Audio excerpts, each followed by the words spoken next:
what I think a lot of regenerative brands end up doing is to say, look, our production is fundamentally different than the commodity status quo. And that's why you should buy from us. And the fact that our production is fundamentally different is sort of the number one most important thing.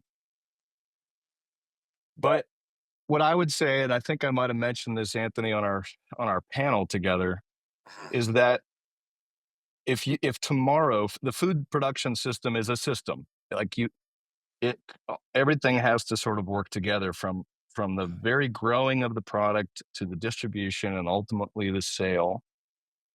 If tomorrow you made every producer by fiat, just a thought experiment, into the most talented, uh, capable, wise producer you possibly could, if you could just snap your fingers, the system in which they sell into would essentially starve that out very fast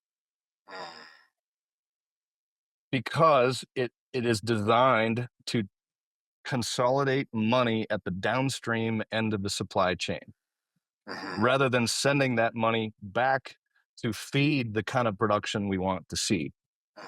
And so for me, the best analogy is if you starve a landscape of water for very long, it begins to desertify. And the plants that remain are conservative and often prickly, and essentially they're defensive. We need to turn the faucet back on to allow water to return to that landscape, which feeds life, and money feeds businesses. So, what I am trying to focus on is let's do another thought of experiment and go up to the 10,000-foot level and say, okay, there's Walmart retails more food than the seven next biggest retailers: JBS, Cargill, Tyson are huge meat companies with huge market share. Cisco and US Foods are huge distributors with huge market share. If you didn't change anything else, but simply now you've got 1,000 distributors and 1,000 packers and thousands more retailers, that by itself distributes power in a way that allows more money to return to production. I think that alone, I'm not saying we just do that by fiat. I'm just saying if you could change production or you could change that by fiat, I would change the consolidation because it would turn the faucet back on for of money returning to these landscape and allowing for the innovation that people who work with land and animals do naturally. I think there's far more people actually than is realized doing incredible stewardship, and yet they are forced to sell into one kind of commodified system that does not feed ultimately thoughtful management of complex ecosystems, which is basically just planning, measurement, iteration based on the measurement, and then do it again. It's suffering over time. It's trying really hard over time and tweaking and optimizing production systems.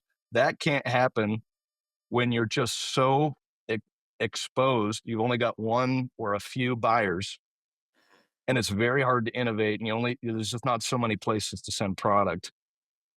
Then, if you take that same thought experiment and say, not only now do you have many distributors, many processors, many brands, many retailers, but if you also give producers a share in the upside,